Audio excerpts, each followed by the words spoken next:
more work to do. I'll be back in a second. I'm still working on the Astro Doodle, okay? So hang in, please.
Patience. Have a look here. Just got a couple more little things to add. Hello Diana. Hello Jeffrey. Hello Mr. Ross. Good evening. Is that a double red? How have I got two reds in here? That doesn't. I will use. I guess I could use orange. Yeah, I'll use the orange for the T square that everyone seems to ignore. For me it's very important, so I'm going to add it. It's this one here. I still got to mark the retrogrades, okay? But there's something else I want to add, and that's really on here on the whole thingamajig of the ephemeris itself. I'm trying to make this color orange. I don't know if you can see that. All of this space in here is, let's say, very, very difficult. Very difficult conditions. Let me come back to that in a moment. I need to mark the retrogrades.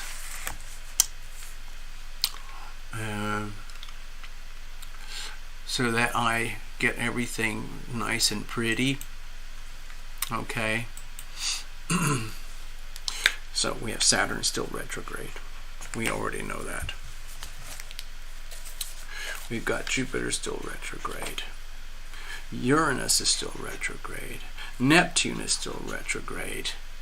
Pluto just flipped, so we just have Jupiter, Saturn, Uranus, and Neptune.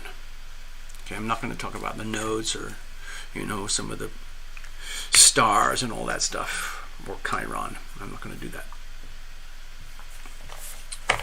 But anyway, Pluto is direct now. And, okay, let me actually go back over here. I want to say hello and good evening to folks. Where are we? Esther, good evening, Esther. How are you?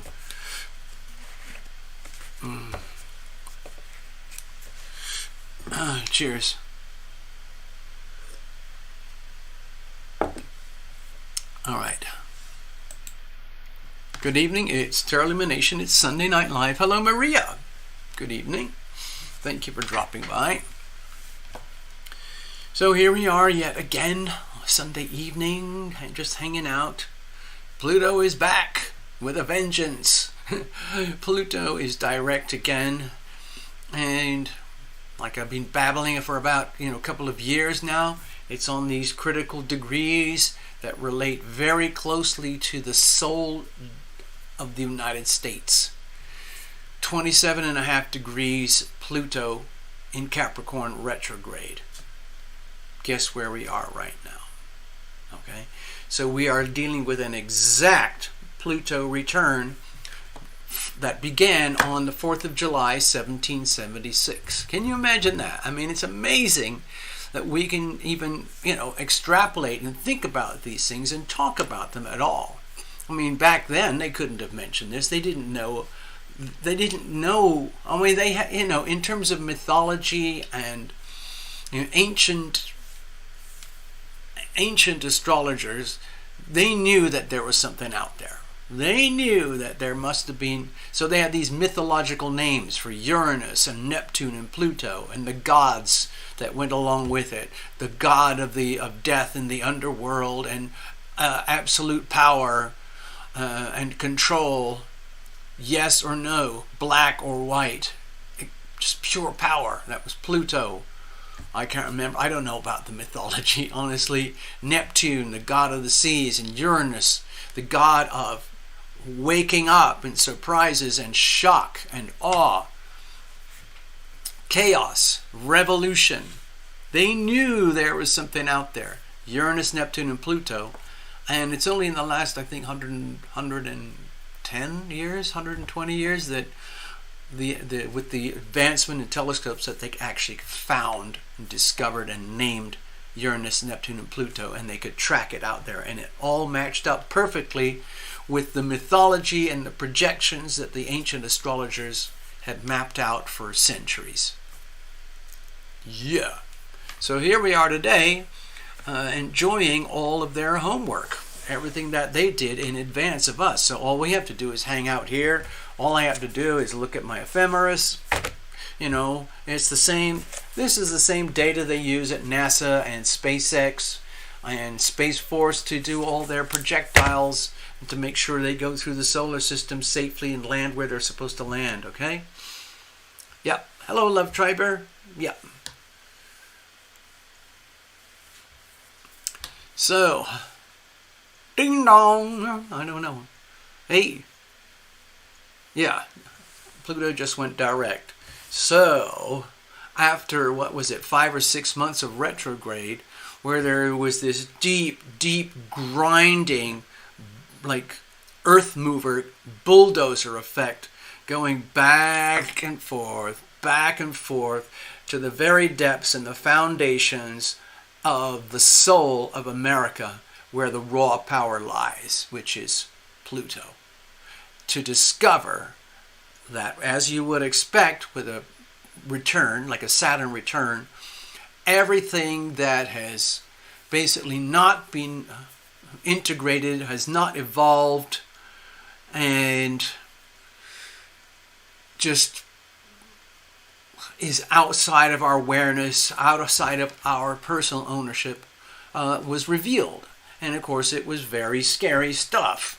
Over the last 6 months, it's obvious to the rest of the world, perhaps not so much to Americans, but to the rest of the world, that the United States is in deep, deep doo-doo. Just, what the Saturn return is, and sometimes you get to the age of 29, 30 years old, and a lot of people are like, oh my God, my life is completely screwed up. I made so many bad decisions, and now I'm going to deal with 30 more years of karma. Oh my gosh. So a Pluto return is like on a much bigger scale to a Saturn return. And it goes to a much deeper, more profound level, to the depths of our soul.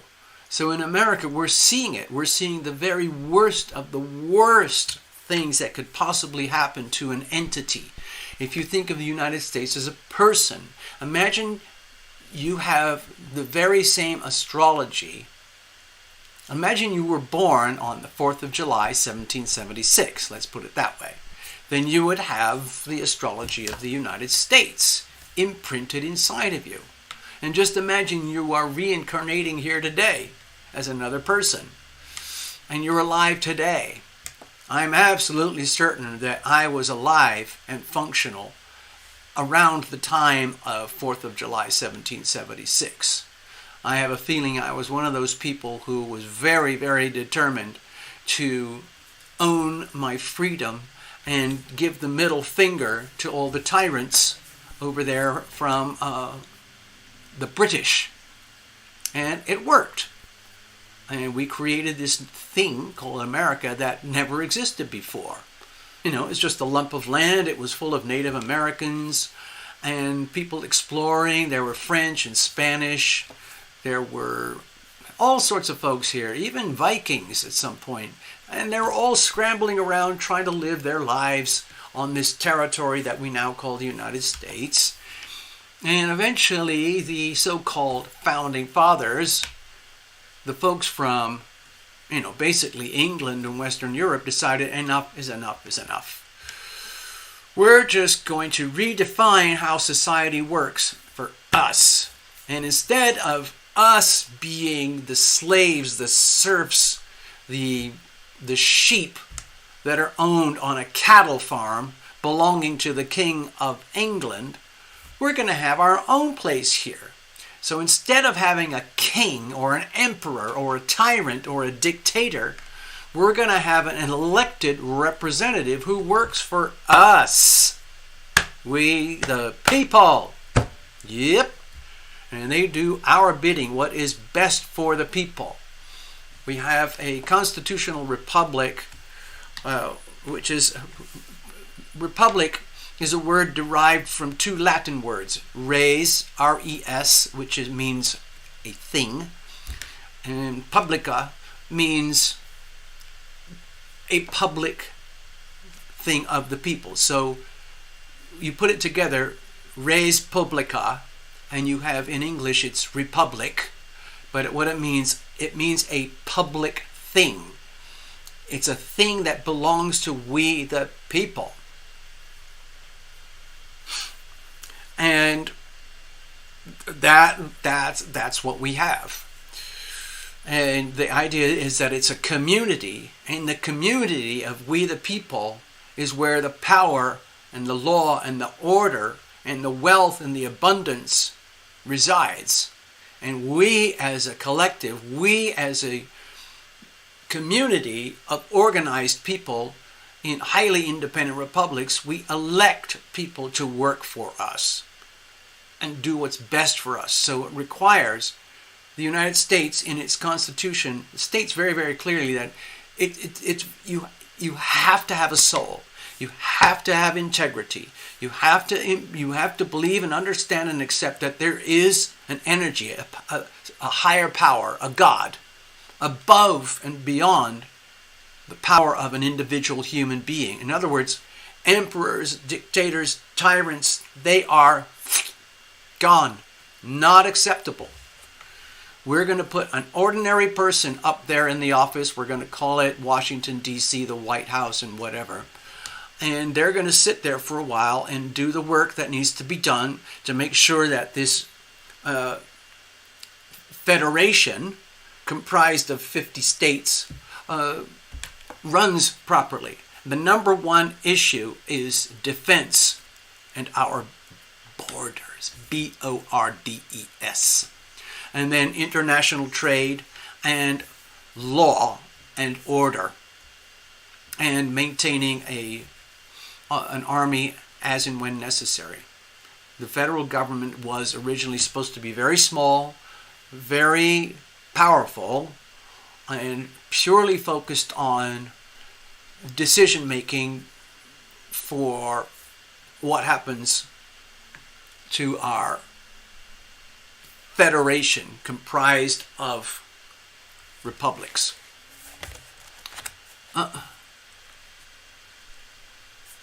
So anyway, we're going through a complete decomposition, a complete meltdown, a complete death of what we were born with. We've been talking about it for years. And we're still deep in the thick of it. We're going to go through a couple of more years of very, very rough transitional energies as the Pluto energy moves from Capricorn into Aquarius over the next couple of years. Well, actually, it's only about a year or two now.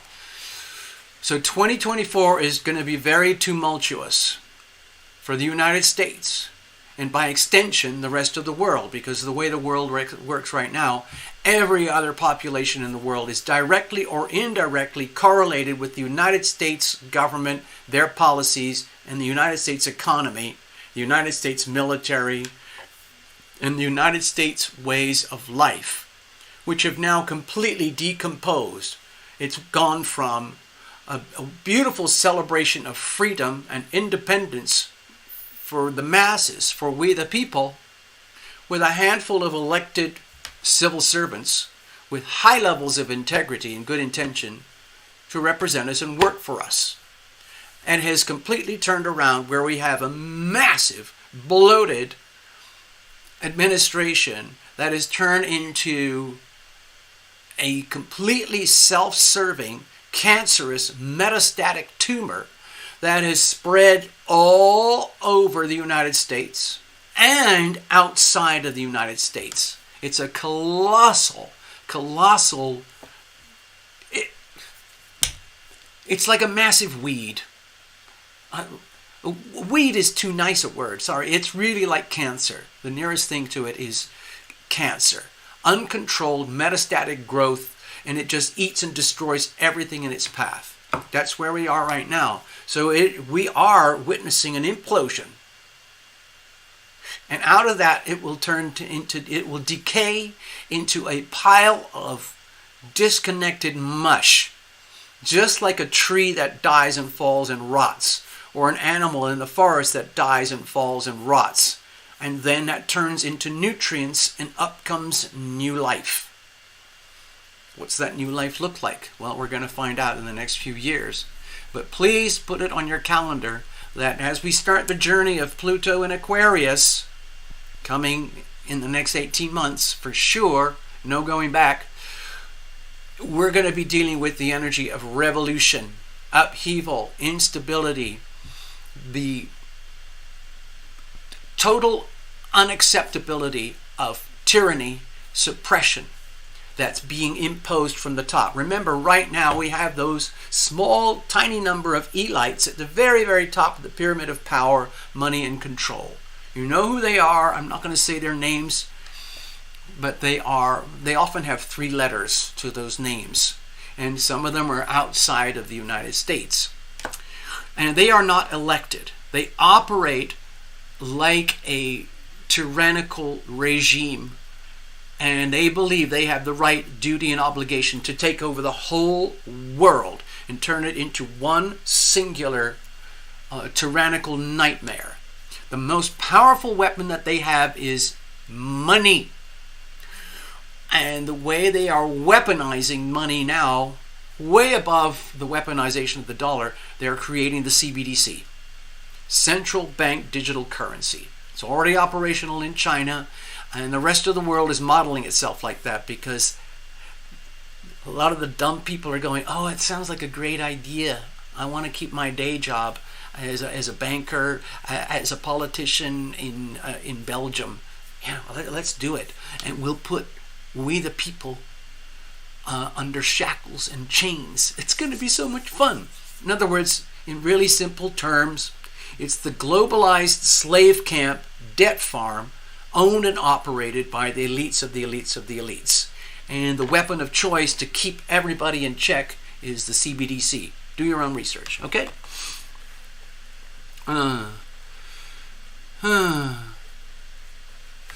So, yeah, I wanted to get that off my chest. I don't know if we're going to do any readings tonight. It doesn't matter. We shouldn't.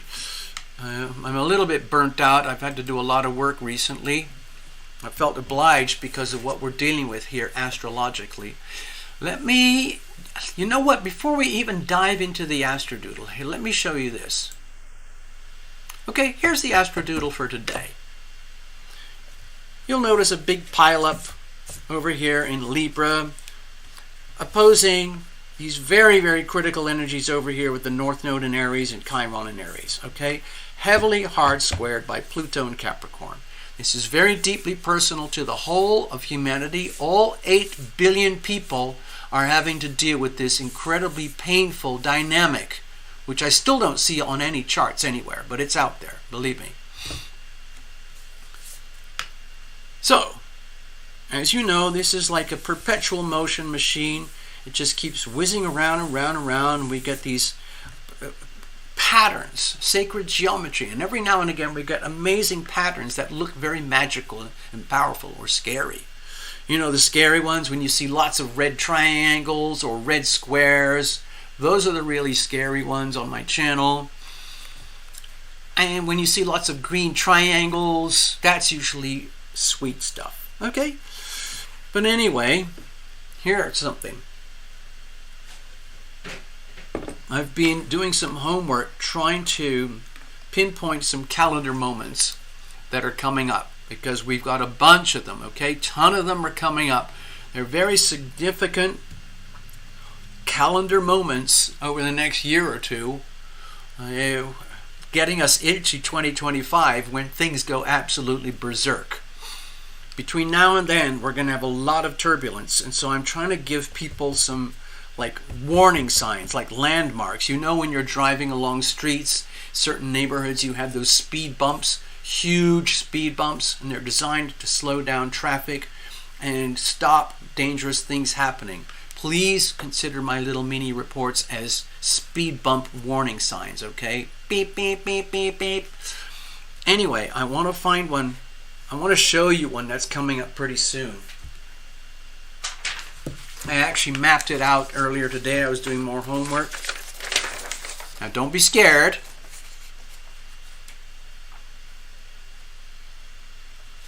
Can anybody make sense of this? This is just your typical TarotLumination astrodoodle. But, as you can see, there's a big fat red line opposition. I'm just going to explain it. Keep it really simple. I'm very concerned about the big opposition here. It happens to be November 13th, 2023, 3:33 a.m. Sun, Mars, and Moon very, very tightly conjoined.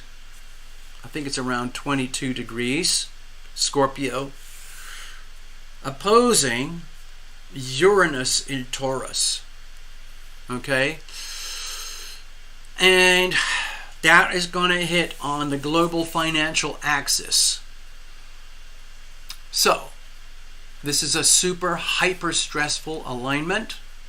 It's also, to me, it indicates violence.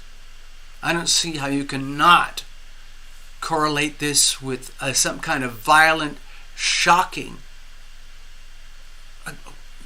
warlike or really scary thing building up to that moment, and that's the point of critical mass. You know, when you, let me go back over here a minute.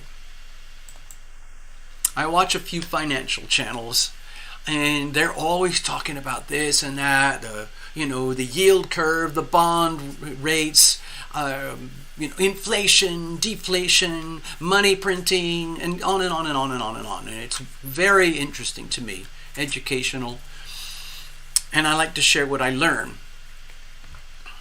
But the thing that makes them all, doesn't matter whether you're Ray Dalio and you're a multi-billionaire, or Elon Musk, or Mark Moss, or Neil McCoy Ward, or Michael Malone, or Rich Dad, Poor Dad, Robert Kiyosaki.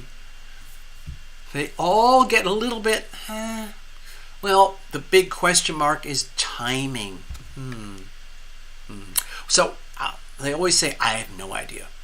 We just don't know, but we know something big and bad is going to happen, or we know something awesome is going to happen. But usually these finance people, they're like a lot of people, they're just looking for the potholes, the landmines, the sinkholes, the danger signs of anything and everything that could destabilize their money, their wealth, and their power. That's why some of these financial channels are so popular and successful, because a lot of people are terrified and paranoid about their finances falling apart.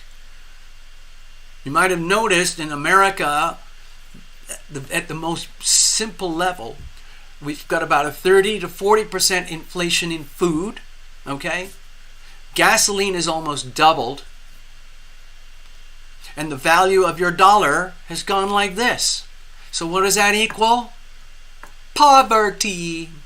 Increasing, advancing, irreversible poverty.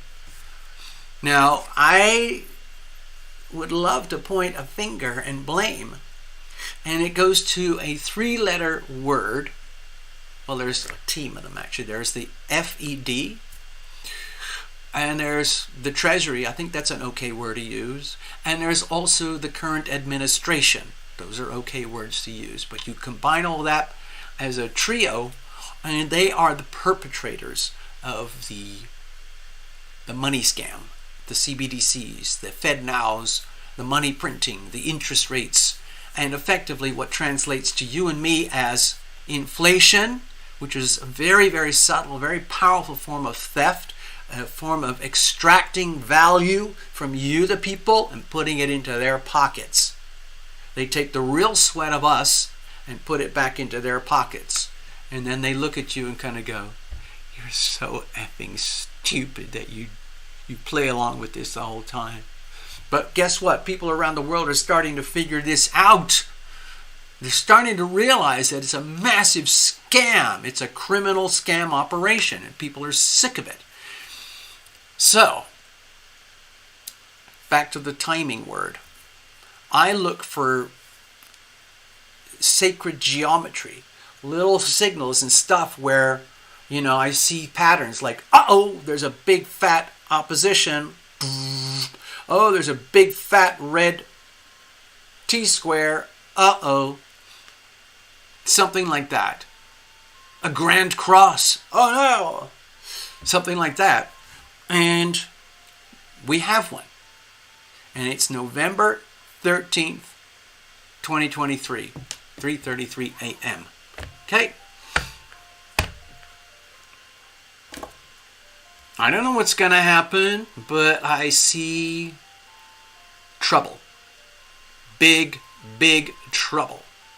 I see the trouble to do with the global financial system, which is directly correlated with pretty much any and every really bad thing that's happening across the world right now, especially in terms of war. And the big, big bad word, which is WW3, okay? Some people are okay to call it out now because you can't not see it. But can you see how it's actually spreading? And here's the most disturbing, sickening, frightening thing of all of it. It appears random, like, oh my God, something blew up over here. Oh my God, something's going crazy over there. So-and-so's shooting so-and-so. Oh my God, another bomb over here. Guess what? It's all planned out. It's all planned out by the people up there. The people up there. Not your angels, not your invisible friends, not the archangels, not the guardian angels, not that. I'm talking about human beings who have placed themselves at the top of the pyramid of power, money, and control. They have decided that the way the world needs to go right now is this way, because that's how they make money. And when millions or billions of people die off, that's actually just, an inconvenient piece of collateral damage. In fact, they're actually kind of looking forward to it because as far as they're concerned, we've kind of maxed out 8 billion people. That's, man, we got to dial it down. So if people won't naturally curb their desire to make more babies, then we will do it artificially. And if we have to, we'll use force. And the way they use force is indirectly, very subtly. The most powerful weapon being money, especially the abuse of money. In other words, the fiat system taken to the level of perversion of a power, abuse of power, especially in the form of CBDC and currency manipulation. So there you have it. So I'm going to go back to the chart. This chart spells trouble. Forget the green bits, they're virtually irrelevant. And when with a chart like this, to me this looks like a highly volatile, explosive, dangerous, like something crazy in the global financial system, which could be triggered by, well, they kind of go together. All the craziness happening on the planet Earth right now, all these hostile neighborhoods, a lot of the hostility is the result of serious abuse of power when it comes to the global financial system as owned and operated by the US FED. They basically make money. They call it the military-industrial complex. They call it the warmongers because war is big, big business. It's very bloody. It's very messy.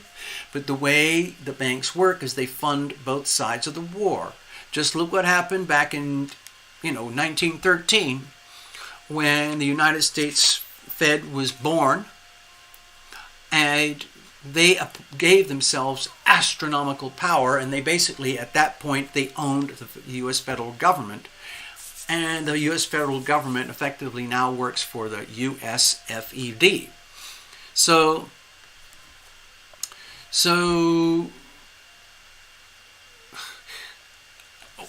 1913, okay, poof, almost within a matter of months that the Fed was born, you go into World War I, because what happened is money was poured into conflict. People were already in a state of conflict. They're always looking to fume and rage at each other. But it's very dangerous to go to war when you don't have resources. Gunpowder, guns, munitions, people, food, water, energy, and especially lots and lots and lots of money. And these folks didn't have it over here, the good guys, so-called. And these folks didn't have it over there, the bad guys, so-called. So the bankers came in and said, you know what, if you guys, I know you've been knocking on my door saying you want to borrow a lot of money to go to war. Well, it's not fair. What we will do as the global bankers now, we will fund you however much you need to do the dirty business that you got to do. We will fund you to do the dirty business that you got to do. And whoever wins, you have to pay us back. Plus all the money that we lent to the loser. Okay, deal. Okay, there you go. Here's all your money. Go to war.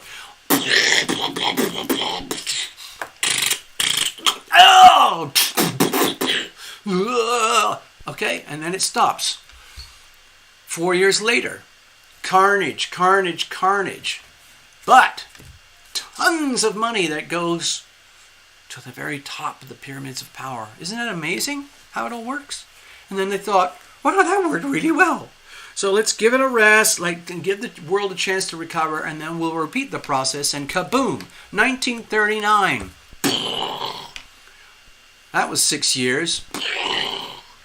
Let that die down a bit, and then 1945, boom, massive boom period for the United States. And things got too comfy. Things just got too comfy. Americans built a really powerful, wealthy middle class. There was not a lot of poverty in the way we see it today. People looked after themselves. You had church communities who were helping the poor. You had a healthy, strong, powerful middle class. America had everything and did everything. We had all our own energy, all our own power, all our own natural resources, all our own labor, all our own fuel. We had a constitutional republic with a fairly effective federal government in Washington. But in around the 1960s, okay, everything started to go. Please forgive me, I'm not a historian, but I'm just ranting in the way that I understand things, and I can correlate all of it with the astrology. But you get to a point where the bankers of the bankers to the bankers say, enough is enough. The people, we the people, they the people, they've got too much money, too much power, too much control, too much ownership, too much freedom, too much integrity, too much sovereign self. They have paid off their homes way too early. They've bought and paid off their cars way too early. They bought and paid for their college way too early. They hardly ever use credit. The credit cards don't exist. We have to create another situation. So we're going to massively inflate. We're going to print astronomical amounts of money. We're going to make it impossible to pay your house off unless you have a 30-year mortgage. Those administrations basically caved to the federal banking elite, and those four administrations effectively became workhorses to do the bidding of the global elites at the top. And so that's where we are today. And the whole idea to create this one singular world, all controlled and operated by the egomaniacal, psychopaths, sociopaths at the very, very top. They are there right now today, over in China, Belgium, and Washington, D.C. in particular. Parts of the Middle East too, but mostly those three places. Those are the concentrations of power, money, and control. And they are absolutely obsessed with holding on as tight as they can. They are holding on so tight that they're doing the most despicable things they've ever done, which is now initiating WW3, because they only have that. That's the only option left to get done what they have to do. So it's like blood sacrifice, you know. They're trying. The whole idea is to destroy the American economy. This is it. Okay. The power centers are here, here, and here. This is the number one obstacle to globalism, okay? Because there's about 80 million people in here who refuse to accept globalism. There's probably 40 million, 30 million people over here who refuse to accept it, but every other country is pretty much already screwed. Because the folks over here, here, and here are already doing a very effective job of destroying freedom for the world. They're so close, but yet so far, because to get so close to doing what they want to do and how they want to do it, they have revealed themselves. Anybody who pays attention now is aware that there is some massive form of EVIL that's propagating across the earth, just like metastatic terminal stage 4 cancer. And that's perfect for the epicenter, core centers of the cancer itself, because that's what they want. But it's bad for us. But there's people over here, I consider myself one of these people, where to me it's not acceptable. So we're standing our ground. There are people here who are standing their ground, and it makes it very, very difficult for the three power centers to finish their task, because we the people are very, very powerful, and we're waking up. Okay? So we'll see what happens, but the war is only really now coming into the front lines of the global headlines, the global awareness, because you can't not see it. In fact, there's so much information available now, but the vast bulk of it you can't see in America because it's all heavily filtered and heavily censored. But the reality, there's just massive global conflicts. Okay? So over here, and I'll put this aside. I don't need this right now. But anyway, I don't want to scare you, but it might be an idea. Just mark your calendar. I would be very curious if anybody would please mark your calendar and, let me know. You can connect with me here a little book about at yahoo.com, and let me know if you notice anything very profoundly frightening or disturbing regarding global politics or global finance, okay? Anything like a little personal story, anything. Because I'm very curious, because I like to have affirmation. I like to see correlations between my, let's say, opinions, my, I guess you could call it predictions or projections, to see how accurate or not accurate they may be. I want to know. I'd like to know. So far I've been pretty right about most of the stuff. But anyway, yeah, Oh, there's a person called Cusp. Hello, how quickly is all of this happening? Sorry, I haven't been looking at the chat, everybody, so I have no idea what you're talking about. I hope you're enjoying yourselves, chatting amongst yourselves. Well, Cusp, prediction. I have a prediction. I just mentioned one here. There's going to be some kind of global headline, or it might not be a headline. It might be deep, deep underground, massive, cataclysmic kind of shockwave that's going to go in the global financial system. Most of the finance people that I study, they've been predicting for a long time that there is going to be a massive market implosion. We're not just talking about like a decreasing level of inflation. We're not just talking about deflation. We're talking a complete implosion of the global financial system. The fiat money system.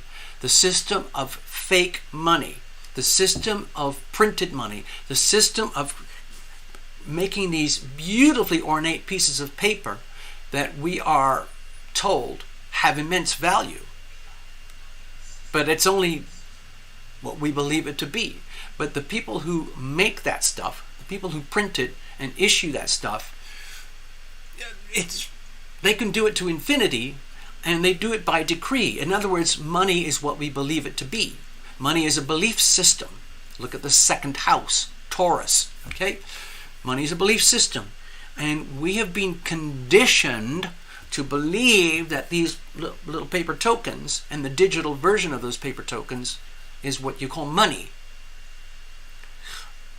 In my world, money is stuff like something of great value, like a really good screwdriver, a really good car that works properly and you've paid off the loan, a house that is safe and secure, that you own outright, a good toolkit, some good tools and mechanisms that you can use for self-defense, piles of gold, piles of silver, and lots of hard assets that have real value when things get really, really bad, when those bits of paper become meaningless.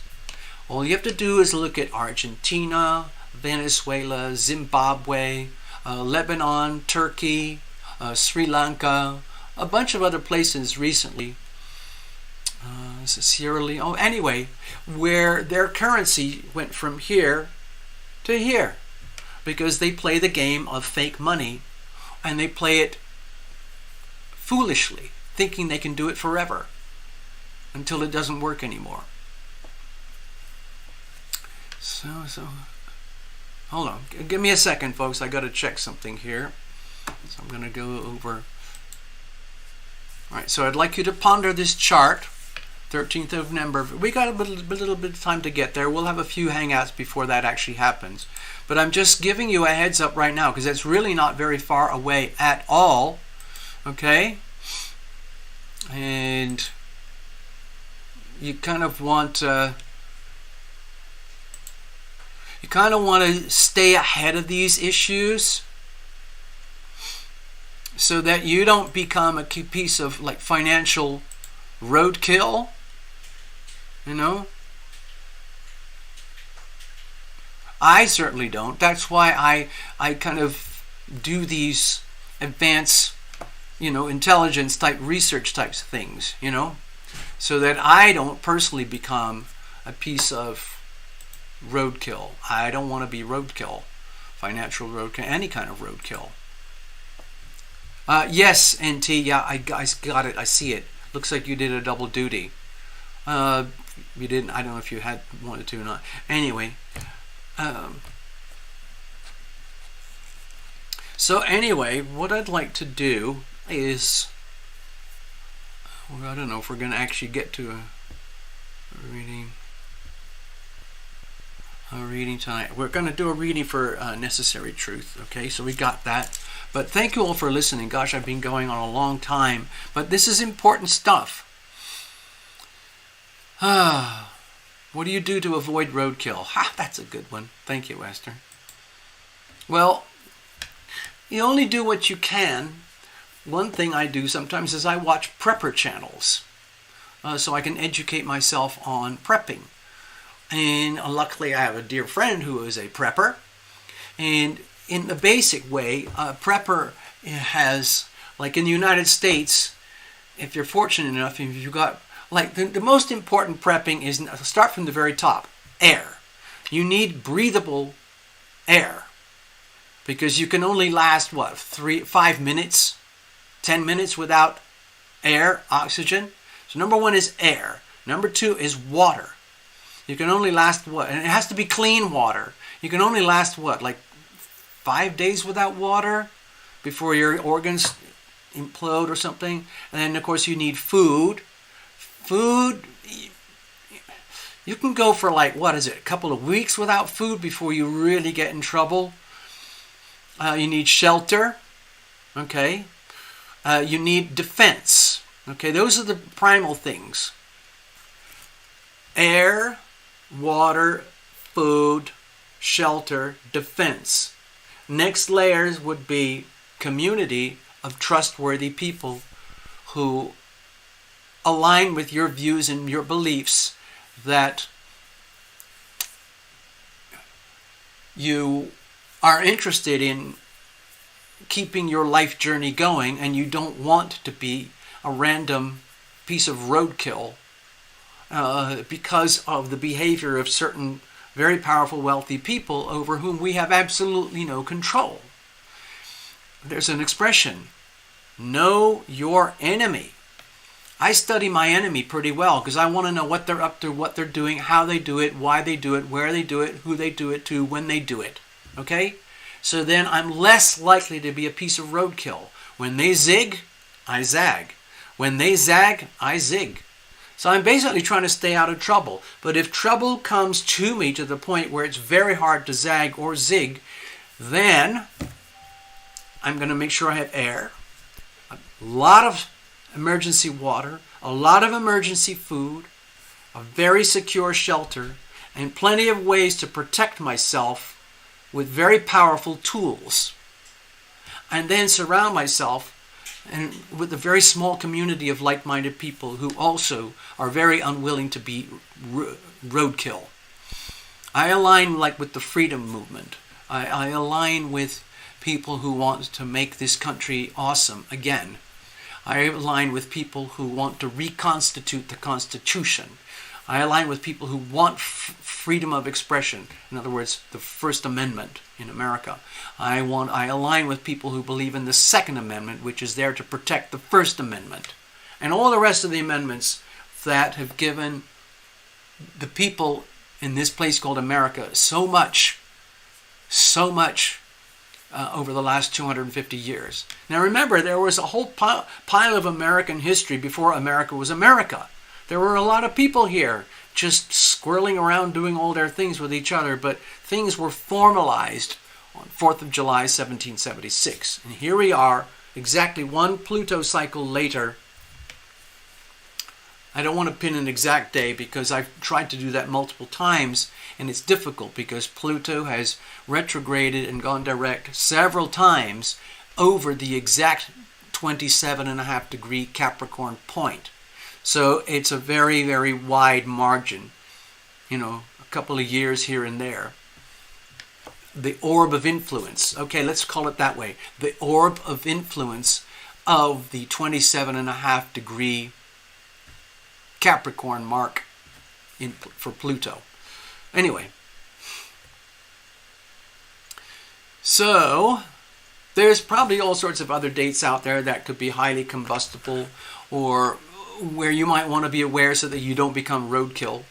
I'm going to keep an eye out for 13th of November 2023, and it wouldn't surprise me if there is a build-up or a beginning to some very unstable things in the global financial markets that will have ripple effects across the whole world. And with a fierce opposition like that, with the Sun conjoined Mars, you might as well plan for hostility and violence and conflict from the get-go. You put the new moon there as well, that gives it the energy of like, we don't know where this is going, okay? We don't know where. But the way I see it, it's a war. It's war in the global financial system where it's going to be front line, real money versus fake money. In other words, fake money versus real money. Because people are sick of fake money. They want real money. That's why the BRICS Union is starting to form. Because everywhere outside of the United States is sick of the fiat fake money system propagated by the USFED. In order to survive, every other country on earth had to mimic the same business model. But they're all sick of it too, because they are still subservient to the USFED. The only people who think they're better is the CCP, and they have this concept, this assumption that they're just going to take over. I don't see how they can do that, because they're already so profoundly, dramatically overprinted. They can't fake it much anymore, and their whole economy is imploding internally anyway. It's war. We're looking at war, people. Anyway, let me go over here. Thank you for listening, folks. I don't mean to scare you. It's just literally, just think of me like I was doing an extended weather report. You know?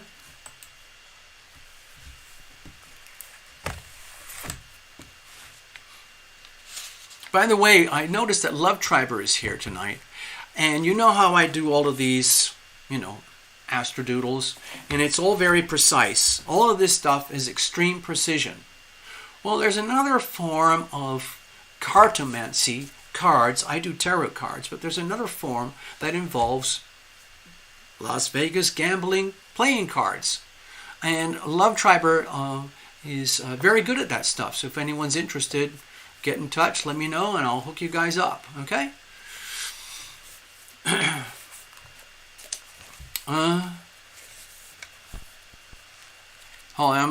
What am I missing here? What am I missing? What am I? Yeah, TL. Wait a minute. What's going on? I'm doing a reading for. Let me get myself sorted out here, because I'm seeing things in the chat, because I haven't been watching the chat. So we're going to do a live mini reading for Necessary Truth, but there's a double duty, so it might be a gift.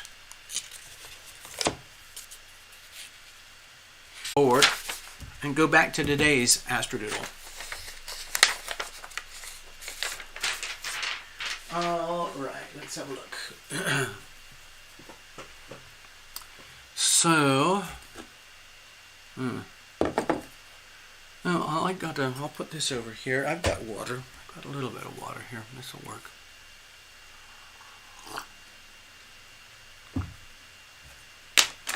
So, I'm just going to wait for the chat to catch up. I'm going to try and keep an eye on the chat. I know we have a reading book for Necessary Truth. And it looks like...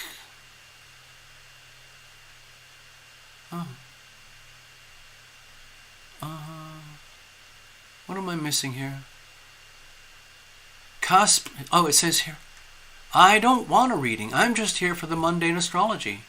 There's another meaning for mundane. It means plain, boring, ordinary.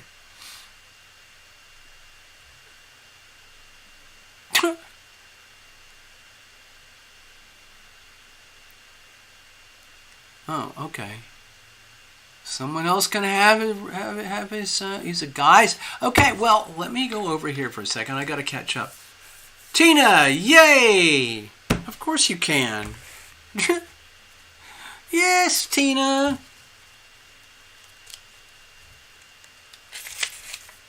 I got the magic note.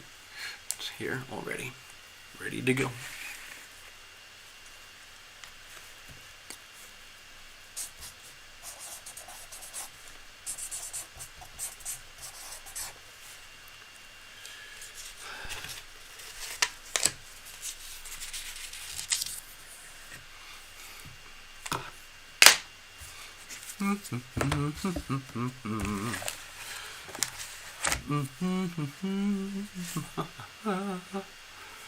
Okay, so let me check in, okay?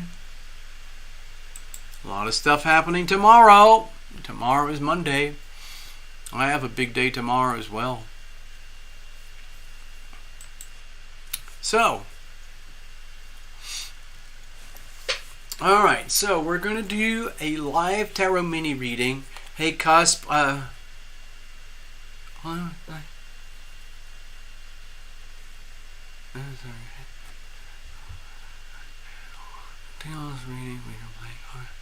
don't see how we're going to do that.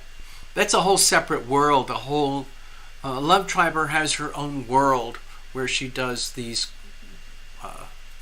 things. I don't see how we could do it tonight, okay?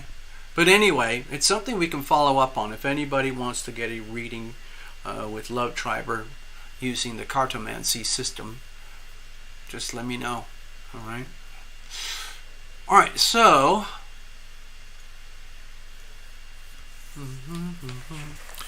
All right, I'm going to put this stuff... Hold on, what am I doing here? Okay.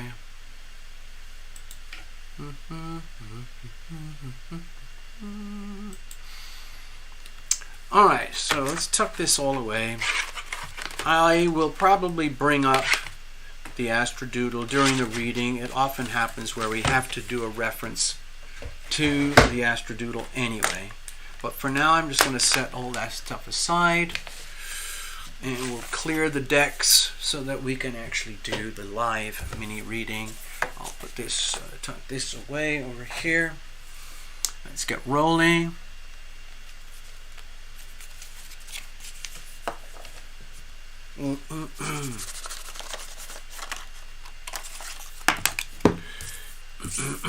Alright, so that's over here. Alright, so what I'm going to do is I have to shuffle up the deck. So while I'm shuffling, if you don't mind, I am going to proudly play my new, well, fairly new, Second Amendment song. I call it my 2A song.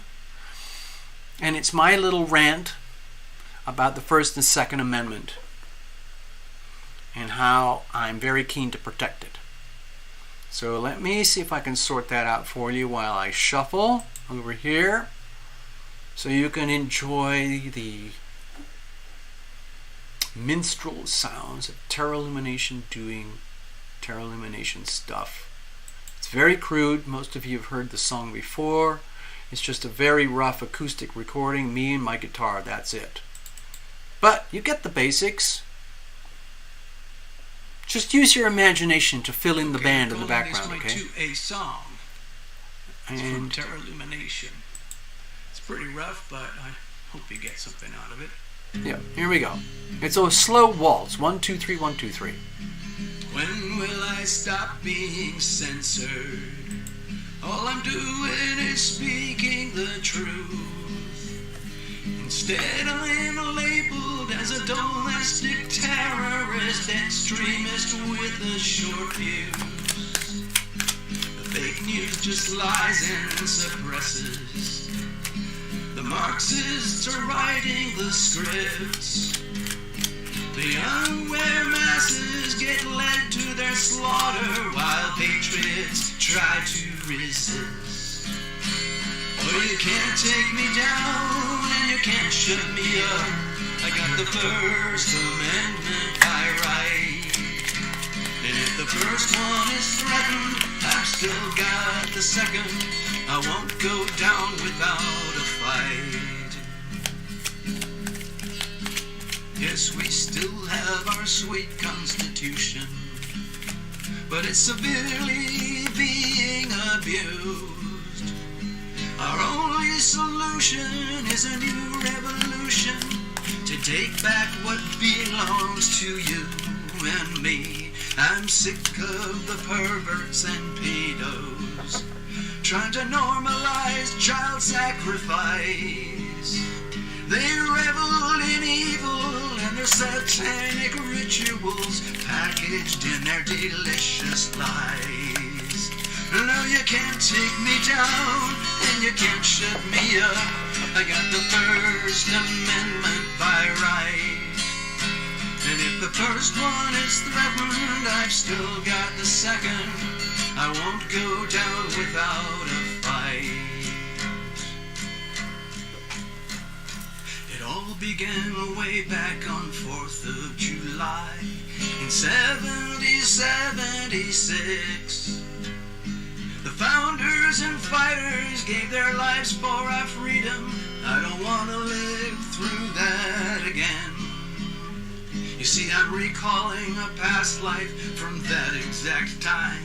I shed blood to shake off the chains of the tyrants and despots who owned us like cattle. But if I have to, I'll fight them again. Oh, you can't take me down and you can't shut me up. I got the First Amendment by right. And if the first one is threatened, I've still got the second.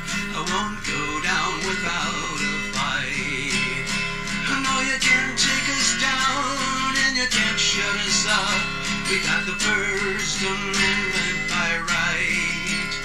And if the first one is threatened, we've still got the second. We won't go down without a fight. There, I hope you liked it. Well, there you go. Cards are now nicely shuffled. I was just doing the reading like you were suggesting, dear and necessary. So I got it. I got your notes.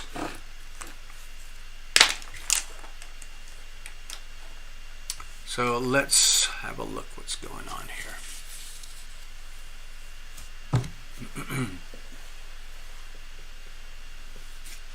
Cards are very nicely shuffled.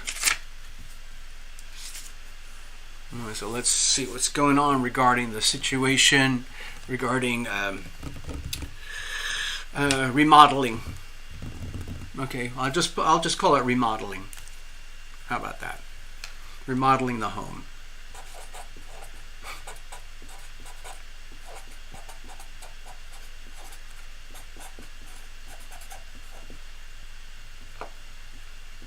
Or not. We'll see. Let's have a look. Okay, so all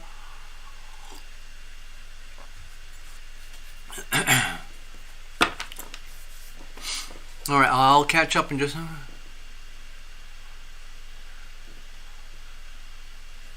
okay, let me just do a little bit of prepping here so I can get myself lined up to do the reading for you, and we're almost there. I just want to get back to I'm just doing housekeeping. I've got so many bits of software that I have to operate to keep things going. But anyway, so Tina, you're up there.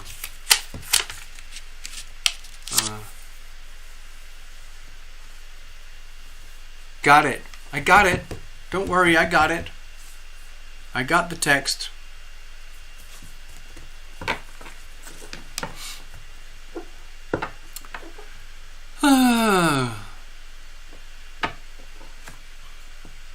Give me a second. Sorry.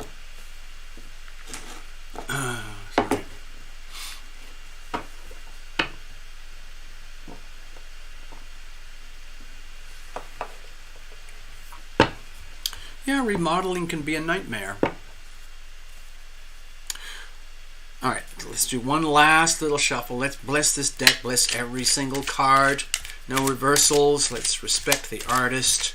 And we're going to keep it very simple. It's just a live mini reading. It's diagnostics. We're going to look, basically pierce the veil, as they say. See what's actually going on. You got to reveal it to heal it. Got to understand what's happening. Just like when you take a car that's got the lights flashing on the dashboard, you don't know what's going wrong, you can go to a car place like AutoZone or something, and they can bring out the free diagnostic tool and they can tell you, oh my God, it's just an oxygen sensor. Don't worry, we'll take care of it.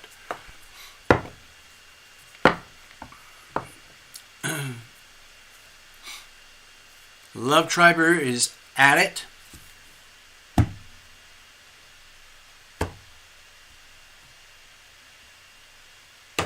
All right, here we go. Let's have a look. What kind of messages? Here's the situation. Here's the challenges. Here's how we're going to handle it. Let's have a look at external influences. Because, we've just had the eclipses. We just had, let me see, what was it? We just had the most massive wall of retrogrades where anything and everything that could go wrong will go wrong. Like in early September, we had Mercury, Jupiter, Saturn, Uranus, Neptune, and Pluto, all retrograde. Now we've moved on, and all we have now is, well, it's not all we have. We got Jupiter, Saturn, Uranus, and Neptune. That's still a huge wall of retrogrades. So there's still a lot of stuff to figure out. In other words, whatever can go wrong will go wrong. It still has a chance to go wrong during all this heavy retrograde here, depending on where this retrograde lies with that planet in your house at which degrees. So I'm not expecting any immediate resolutions, but at least you can do the revealing for the healing. You can just grind forward to figure out anything and everything that's not working. Because, like a process of elimination, you got to figure out, oh, it's not this, it's not that, ooh, it's not that, it could be this, oh no, well, maybe it's that, it could be that, and then you have to keep grinding down until you get to the problem itself. But we're not there yet, okay? All right, let's have a look. So we're starting here with the Nine of Pentacles. Number one, my first instinct here for you, dear necessary, is hold on very, very tight to your wallet. The reason I'm saying that is because you're a very independent, freedom-loving person. You've worked extremely hard to be that way and have a tremendous amount of sovereignty of self, including not just your self-respect, your dignity, but also your wealth, your abundance, your talents, and your resources. And you deserve all of it. It puts you in a very, very strong position. However, I believe that the reason this card is here is as a warning to hold on extremely tight to your wealth, your assets, your talents and gifts, so that you are not usurped, you are not undermined, betrayed, hijacked, scammed. Okay? Because you could be extremely vulnerable now without even knowing it. Because people who are criminal, professional criminals, amateur criminals, aspiring criminals, unconscious criminals can be very, very good at what they do, which is crime. Crime is usually doing something bad, that you are very vulnerable, in which case it's very important that you understand that you must not and you cannot risk this in the near future. It's too there's too much at stake to try and force any remodeling just to get things done. With all these retrogrades, things grind very, very slowly, and all the layers of whatever's not working get revealed very, very slowly on the journey. Okay, let's have a look. The situation itself Okay, well, it looks like a little bit of a struggle because let's face it, necessary, you're very, very strong. Okay, Tina, this is distracting me. I'm just going to put this aside for a moment, okay? So, you're very, very strong. You're gifted, you're talented, you're privileged. You operate at really super high frequencies because, in case everybody does not know, Necessary Truth is actually a very powerful psychic medium. And she has clients that she deals with all the time. A lot of strangers too. Because a lot of people want to know what's going on behind the veil, especially with loved ones and pets that have already passed away. Things like that. And so, Necessary Truth is that person. So there's a tremendous amount of, I would say, spirituality and abundance in the spiritual realm, where you're connected and gifted above and beyond, way above and beyond average. I'm kind of correlating this with the very healthy expression of Neptune energy, where it's just pure universal love, almost to the point of martyrdom and sacrifice, simply because you can, because deep down in your soul, you know you have access to the infinite power of the healing power of love. And it is an infinite source of power, and all you have to do is access it by invitation, especially. But you're surrounded by it, you always are, and it's there, but it's so easy in our day-to-day lives to just take it for granted, and that's just your default setting, like, well, it's just who I am. I'm Necessary Truth, I have my job over here, and I do psychic mediumship over there, okay? So it's a struggle because in your physical three-dimensional form, my feeling is that you want to have justice, you want what is right, you want what you deserve, because you are like, okay, let's put it this way, an angry lion that wants things to be right according to the way the lion sees things to be right. However, those two energies can be in conflict because sometimes it's not, and this is going to sound awful, it's not self-defeating, but sometimes being right is not the same as being happy or wealthy. And if there's a possibility of being scammed or taken advantage of, ripped off in some way, as much as you might want remodeling to happen, the risk could be very high.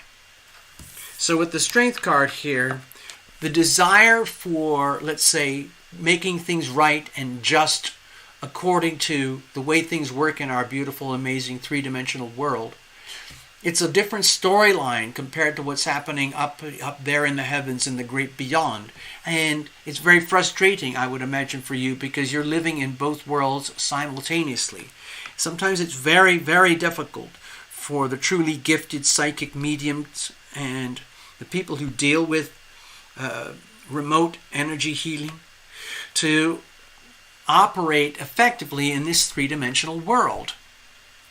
Because they are, let's say, if you're very fluent in spirit, a lot of times those folks who are very fluent in spirit lack the inclination or the interest or the abilities to function in terms of great fluency and success in a more mundane 3D life. So it looks to me like you're vulnerable to yourself. Ego versus spirit. Let's put it that way. Now, what are the challenges here deep down? Okay, it makes me feel like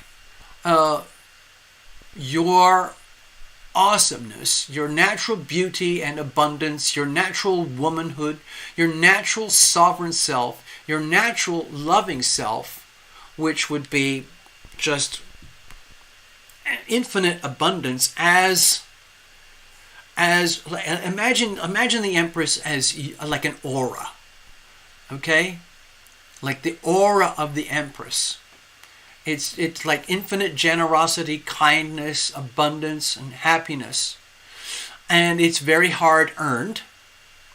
And the Empress has no shame, no pride, no shame, no apologies for this awesome type of aura. It's a beautiful thing to behold, and everybody, especially a lot of women, would wish they could have this. But if you feel that this is being threatened, if you feel that it's being hijacked, stolen, as if someone is after your very soul, that's a problem. That's a real problem, because it could indicate here that like a three-dimensional aberration, a three-dimensional crime could have such a crushing effect on your three-dimensional life, like psychologically, that it affects your spirit and really, really puts a lot of damage and trauma into your natural aura. So to me, it looks like you're at very high risk here. So what are we going to do about this? Let's have a look. It might be this might be a walk-away situation. It might be that if there's a lot of contention going on in the background regarding the remodeling and so on, it might be an idea, I'm not going to say to cut your losses and abandon, but it might be an idea to scale down any expectations of justice and getting the right thing, rather than risk the damage that can be done. You might feel that you deserve a complete remodel, and that would be the just thing to happen. But it looks like you're at very high risk in the situation. Interference, squabbling, hijacking, betrayal, deception from multiple angles.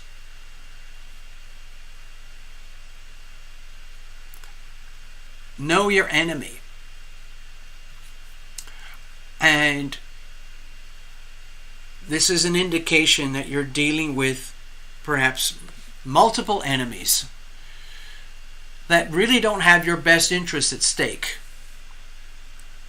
They may pretend that they do, but they really, really don't. And you could end up literally being third-party roadkill if you're not careful.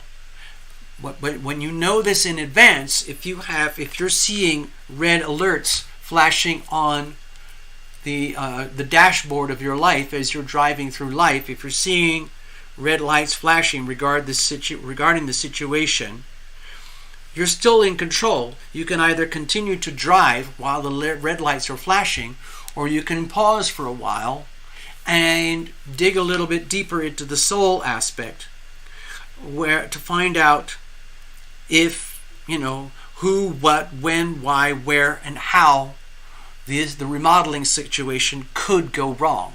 Because there's a high possibility it could go wrong by intention, by people who do not have your best interests at stake.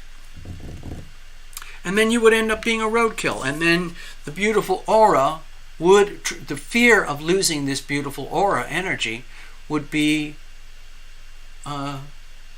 what's the word? Validated. And that's not good. Okay? Not good.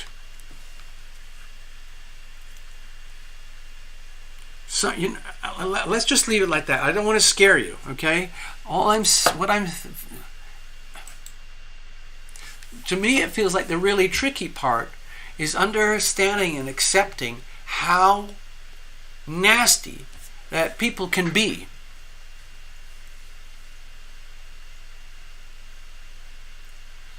And it's really nasty to be on the receiving end of people who do not have your best interests at stake.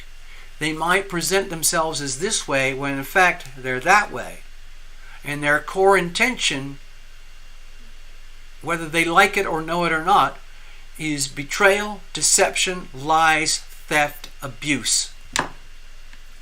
of you. The reading, the way I look at it, is basically an alert. It's like a warning sign. It's like an alarm bell. If you want to continue in that direction, of course, it's your choice. If you're expecting, justice and resolution and outcomes that are appropriate for what needs to be remodeled, then you might be disappointed. Okay? Remember, Saturn is at 0 degrees Pisces right now. Recipe for disappointment. Neptune is in the high degrees of Pisces. Recipes for disappointment.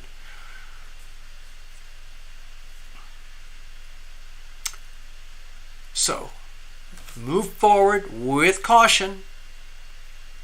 If there's no immediate urgency to get quotes, to get the job done, then please take your time, slow the process down, and allow nature to unfold.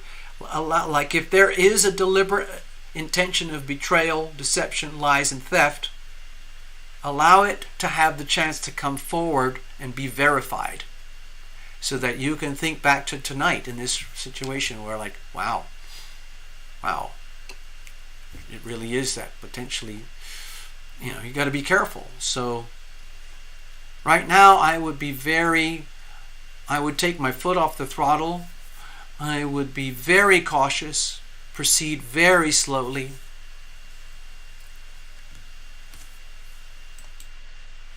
All right. I'm going to shuffle it up, and we're going to read for Tina next. All right, I want to do...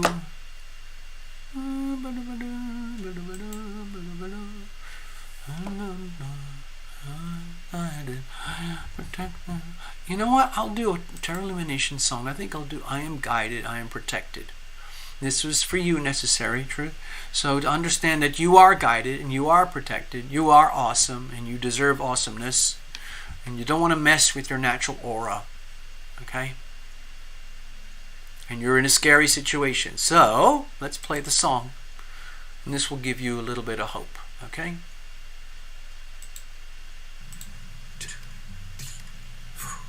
I am guided, I am protected, I am guided, I am protected, I am guided, I am protected, I am guided, I am protected, I am guided, I am protected, I am guided, I am protected, I am guided, I am protected, I am guided, I am protected.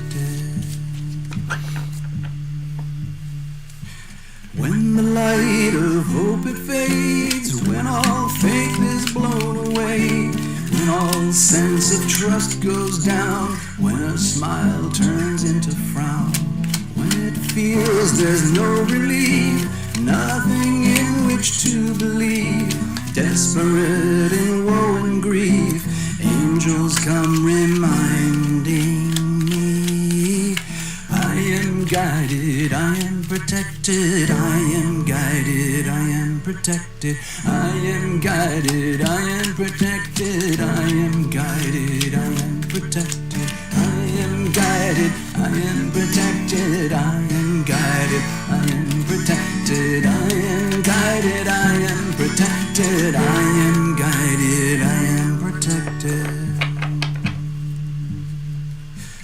Angels gather close to me, show me what I cannot see. Angels take me by the hand, lift me when I cannot stand. Angels lead me through the dark, soothe and tend a broken heart, laughing at the circumstance, crying while we sing and dance. I am guided, I am protected, I am guided, I am protected, I am guided, I am protected, I am guided, I am protected, I am guided, I am protected, I am guided, I am protected, I am guided, I am protected, I am guided, I am protected, I am guided, I am protected, I am guided, I am protected, I am guided, I am protected, I am guided, I am protected. Okay, I gotta get some water. I'll be right back, Tina, and I gotta read your notes, okay?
Okay, Tina, give me a moment because I want to look through this a little bit deeper. I'll be back in just a second, so just hang there.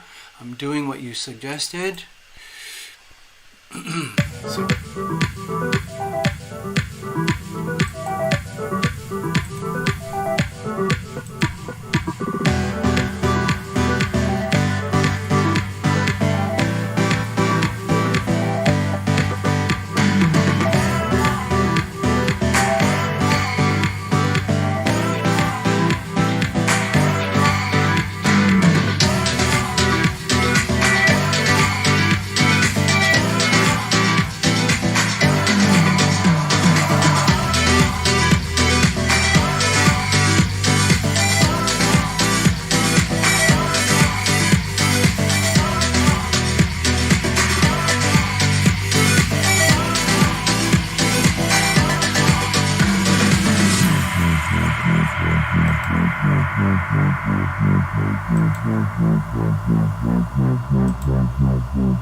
All right, I'm back.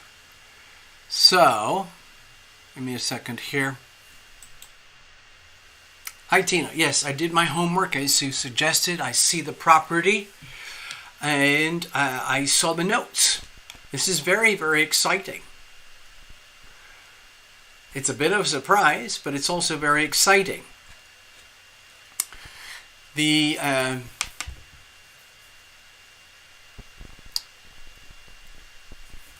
personally like the idea of having something that's probably well within your range, giving you a huge comfort zone, and takes care of the basics. And then you can take your time to customize it, sweeten things up as you like. It looks like it's very much in the environment that you need and that you like. Needs a remodel, yeah. I also noticed on the exterior there was some part of a dwelling that looked like it had plywood sections to it. That didn't look very cool to me, but it looks like it's part of an extension or a deck or something. But the rest of it looks like a worthy property. I don't know if you've seen it yourself in person, but oh, look who's here. Hold on. It's the little Bubba Meister. Hey, Bubba. Come on. Come on. Bubba's here. I'm going to just let Bubba do part of the reading. Here. There you go, Bubba. And we will it's a separate shot. What I noticed about the property, it looks very solid. Okay? And I like the idea that it's sort of rustic, gates, you got land, and you can turn it into a mini retreat. A home, a real live home. And you don't have to build it. It's got utilities, presumably either, a septic tank and a well or whatever, or whatever it is. So I can understand the situation, definitely. Built in the 70s, real cool. So, for some reason, I'm feeling a lot of relief for you, because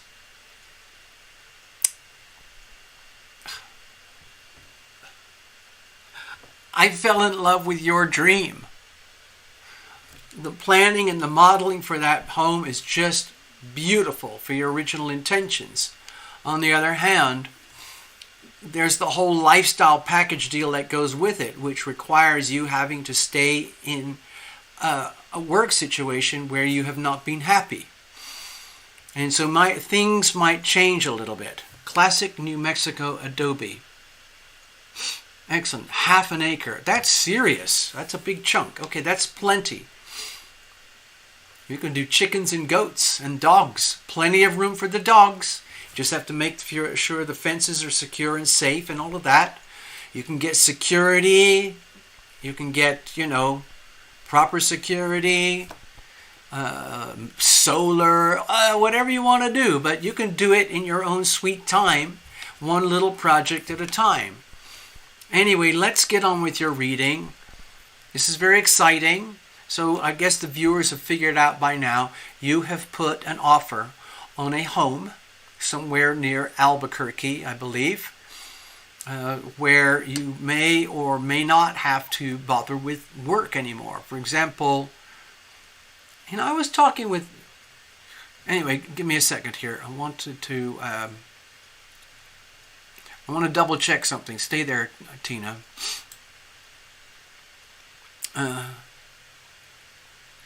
Give me just a second. I want to see something. Okay, Placitas. Is Placitas, New Mexico already pretty close to where you are right now? In the cabin and where you were originally wanting to build the new construction thing? I'm just curious. I'll have to check it up later. But I am curious. Placitas, New Mexico.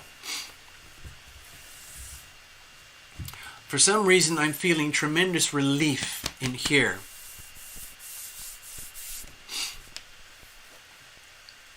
And we haven't even done the reading yet.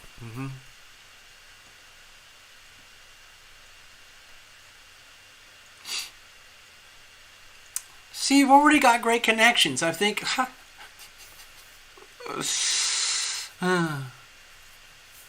Very, very cool. All right. So I'm just dealing with a little Bubba monster here. He's hijacked my water. Here's what I think we'll do. We'll just get on with the reading. There's Bubba. He's drinking my water. He has my permission. I don't mind. But I think what he really wants is a snack. We've had lots of cuddles today. It's been a very interesting day. Cards are very well shuffled. I have just enough room to do your reading here.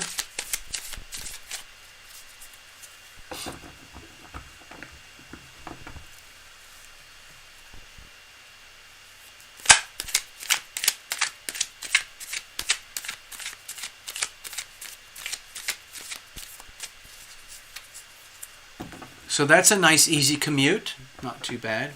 Hi, Bubba. Thanks for hanging out. Bubba is a very graceful cat. He's very well mannered, very well manicured, always ready, dressed in his tuxedo. He's just like James Bond. He's always watching, always observing.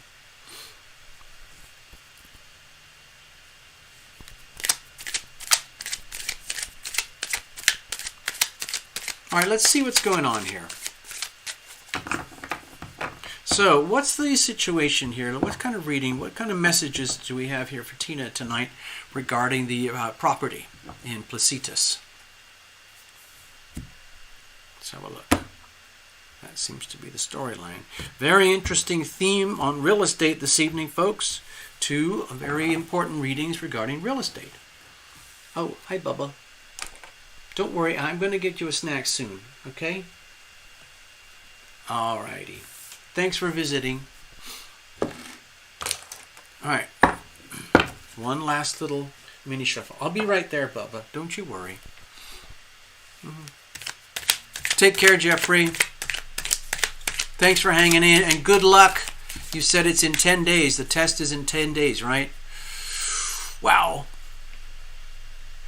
Hey, everybody. Wish Jeffrey the best of luck. This is a big deal, a very important test. Luckily, Jeffrey is a very gifted gentleman, so he has very good chances. But it doesn't hurt to have a few prayers. All right, let's have a look here. We're going to shuffle this again like we just did. Break it all up here. Then we're going to do your reading. It's the situational spread as usual. Let's have a look. Here's the situation itself. Here's the challenges, and here is the how we're going to deal with things. Okay, let's have a look at external influences. We'll see. So we've got the King of Swords. Woof. To me, this looks like it's very much about seizing your power. And it's about effing time and just calling things out in an absolutely just, almost ruthless way. And it's necessary at this point. It's time to make really tough, powerful decisions. You know, whatever happens, who knows if your offer will be accepted or not. Let's say it's a good offer and it's been accepted. So with the Knight of Swords here, my feeling is that the most important part is that almost look in this, and I mean, this is a very masculine card, but please look at yourself in the mirror and understand that you, as a wonderful, compassion junkie woman, you also have a masculine aspect to your nature. And it's really, really time to tune into that energy right now, where you are the irrefutable, ultimate boss of you and your life and your world. And it's time for you to call it out as it is in a way that works for you. Because when it works for you, what is best for you, that's what's best for everyone else around you in your world. including living by example. So to me, this looks like a really good opportunity to call it out and invoke the power of the King of Swords as a very valuable, powerful energy that you can tap into, your own male King of Swords energy that you can tap into for your benefit. And no apologies. Get her done.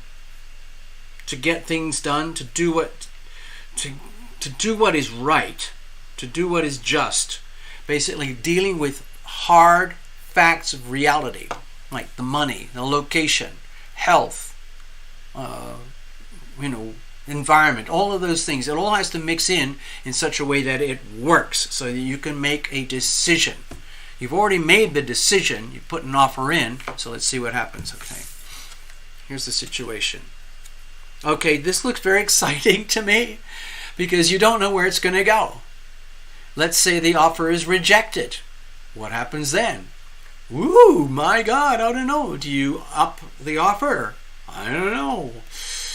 What happens if the offer is accepted? Oh my God, it's actually happening. Oh my God. What now? What now? I think of this as very much associated with the Libra new moon eclipse, where, it's just like, whoa, it could go anywhere, man. New starts and new beginnings. Old ideas, patterns, behaviors, relationship dynamics, relationship expectations between you and significant others, employers, close friends and family, close business associates. All of it's up in the air. But the beauty of that is that it's a golden opportunity for you to insert yourself to the center of your life and world, where you are the boss, where you're in charge, you call the shots. But it's also a little bit exciting because, like, oh my God, this is actually happening. Oh my God, I actually put in an offer.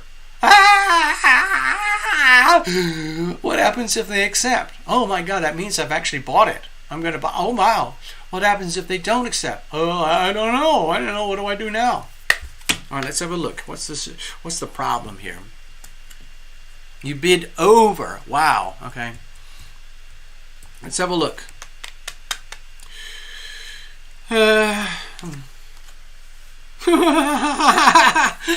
Again, new starts and new beginnings. This is a card of sacred opportunity.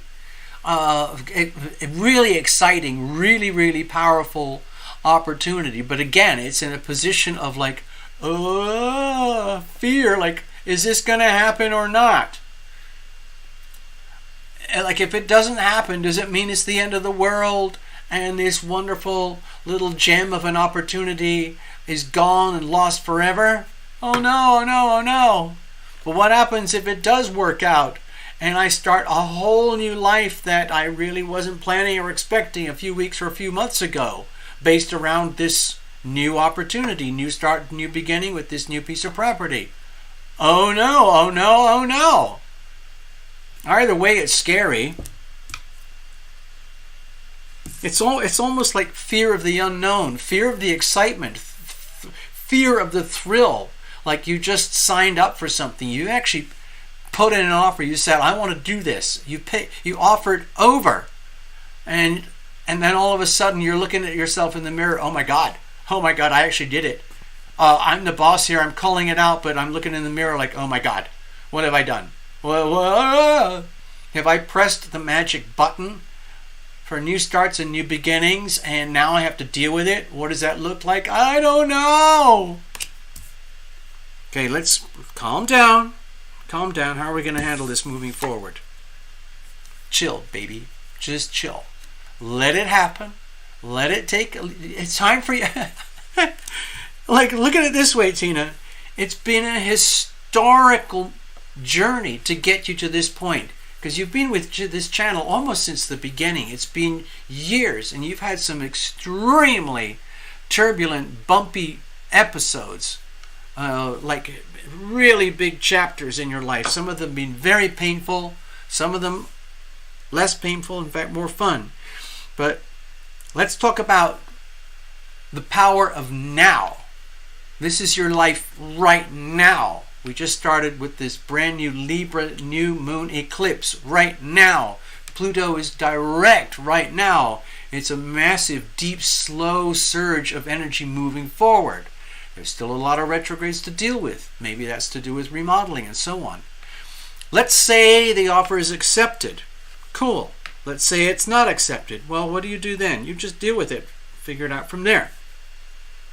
But let's stay optimistic, because this looks very optimistic. To me, it feels very optimistic, just from my own personal intuition here. Nothing to do with the reading itself. The moment I saw your notes, saw the listing and everything like that, I felt warm and fuzzy. Deep, warm and fuzzy inside, like relief. I sense healing for Tina. I sense like, my God, we can actually get this matter sorted out once and for all, where you will own your own home. And then you can sweeten it up. Take your time. Work within your budget. Work within your cash flow. And put your mark on it. So it is your place.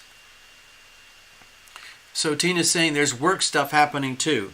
But for now, the way to handle things going forward is understand that the way I look at it, we're looking at years and years of turbulence, up, down, left, right, failures, losses, pain and suffering, to get to this very moment in time that personally, for me, feels warm and fuzzy and good on your behalf.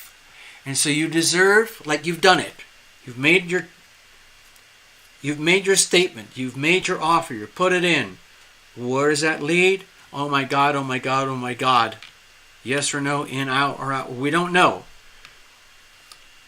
So in the meantime, give yourself a break, because the way I feel it is you've expended astronomical amounts of psychic, emotional, financial, physical energy to get to this point. To this point where you're literally looking over the precipice of new starts, new horizons, new beginnings in an amazing new way, where you are the epicenter of your own world. Why not? You've always wanted that. You deserve it. You work for it. You can handle it. You can do it. So in the meantime, chill. Just go to bed early, or get as much rest as you can, as if you've been, the same kind of rest you would give yourself as if you've been running a marathon. I can't run marathons. I can't really run because I've got physical damage, but like a psychic, emotional, physical, financial marathon. And apart from knowing whether or not the offer is accepted, you've run the marathon. And it's now up to the heavens, the universe, accept or not accept, we don't know yet. But in the meantime, just like a marathon runner, you might as well just throw yourself down on the grass, face first or onto your back, and just chill. Just absolutely chillax, catch your breath, give yourself time to rest and recover, and then wait and be patient for the news. Let's just be optimistic. There's a meeting tomorrow. My gosh, you do have a lot on your plate. Wow. So, to me, the reading looks to me, it feels very exciting, very powerful, I feel very optimistic. Of course, I don't really know. I'm not going to pretend that I know. The reading doesn't even indicate a yes or a no. Okay? So let's just accept it as it is. It's up in the air. Let so-called destiny and fate unfold. Remember, the Fool card is probably one of the most fateful cards in the deck. And let it unfold. But in the meantime, all I'm suggesting is just, you've run a marathon for years. You deserve to just wipe out for a while. Just, take a sleeping pill or something, or take your favorite something or other, and just kind of go horizontal and just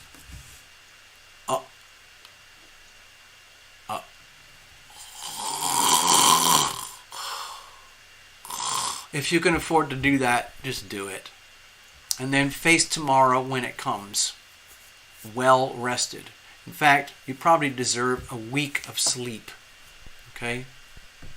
What do I think work-wise? Well, that's a whole different thing. Let me pull. This is a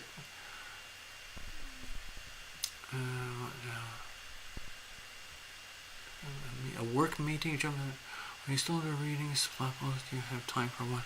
Fluffles, I'm wiped out. Maybe we can meet up in the week if you want to. But right now, I have to wrap things up. I have a lot of stuff to do. And I have a very important, very busy day tomorrow. And I have another couple of readings to do. But I'd love to hook up during the week if you want to. Or we can meet next Sunday, but I can't really handle another reading tonight. Normally I can do 3, sometimes 4, but for some reason I'm really overextended already. Thank you. Okay. Thank you for asking, though. Thank you, Fluffles. So, about work, I'm not sure how to do this. Give me a second, okay, Tina? Because we're going off on a tangent here.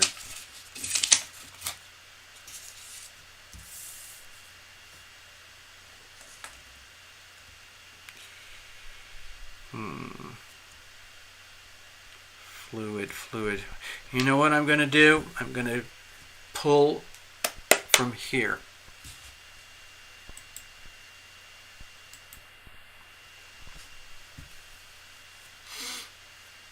What I'm going to do is I'm going to declare that this part of the reading is done. But as of tomorrow, what I do sometimes in personal readings, I very rarely do it live, but I do a what now situation. It's very fast, and it's a forward-looking reading. You could call it looking into the future. Where do things look like they're going? But I read it very, very quickly, okay? So let's dedicate this to the work situation. This has not changed, okay? That's still under there, but I'm going to pull in a row. I'll show you what I mean. What now? What now? What now? And this is specifically, we're going to declare that this is specifically regarding work situations, okay?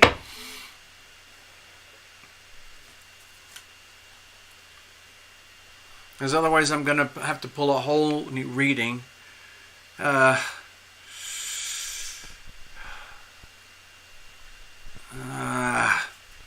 know what? I think I'm going to do that. I'm going to... Let me just put this back over here. Tina, you've been very generous over the years, so what I'm going to do is I'm going to do a very rapid-fire secondary reading here, so bear with me. Okay, so I am end up doing another reading anyway, but I'm going to do this very quickly. I'm just going to give a little bit more space because you've been extremely generous.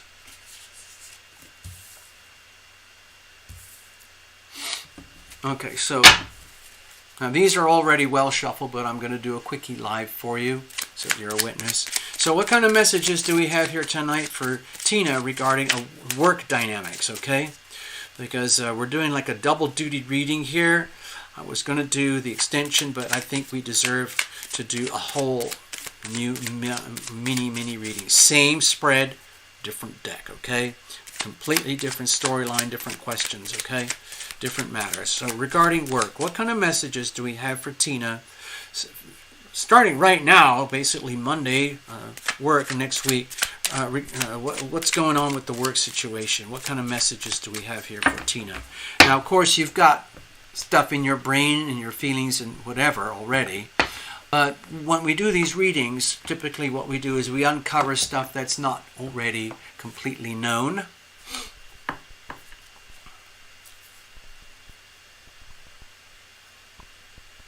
Okay, let's have a look.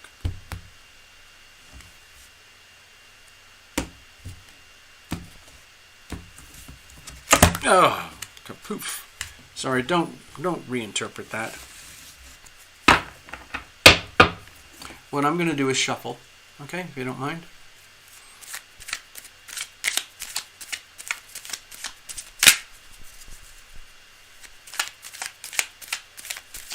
All right, we're good. We're in very good shape here.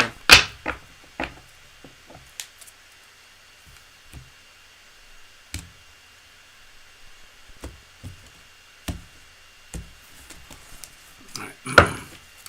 Here's the situation. Here's the challenges. Here's how we're going to handle things. Now let's have a look at the externals.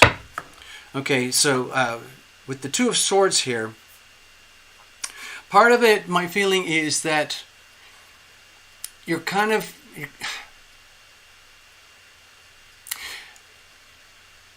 Please don't take things at face value as they unfold. Please allow that there might be hidden messages or implications or innuendo, not innuendo, but secondary layers of messages and information coming to you in the workplace, like you were talking about tomorrow, maybe with a meeting or something, where imagine yourself as this person. So instead of being there in meetings or considering the workplace in your physical three-dimensional body, please remind yourself that you are a highly advanced spiritual being and you are always ready, willing, and able to receive divine guidance, divine intuition, the healing power of love, whenever, okay? By invitation, you can just talk to your own invisible friends, your archangels, your guardian angels. We'll do it in advance here tonight right now. Let's just invoke that to happen so that when Tina has to deal with those matters regarding work tomorrow, she will be very definitively and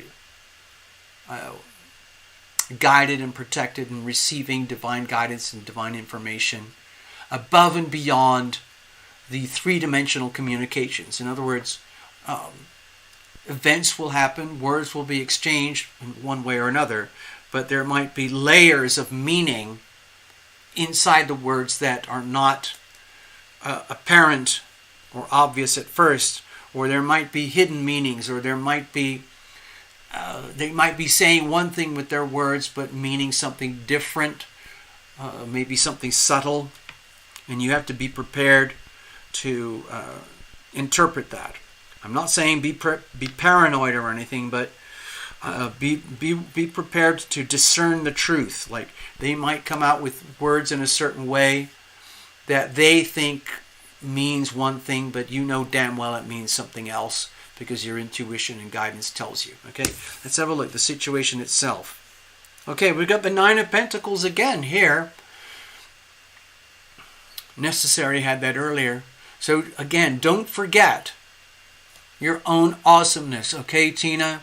You cannot afford to jeopardize your wealth, your abundance, your well-earned stability, finance, independence, and security.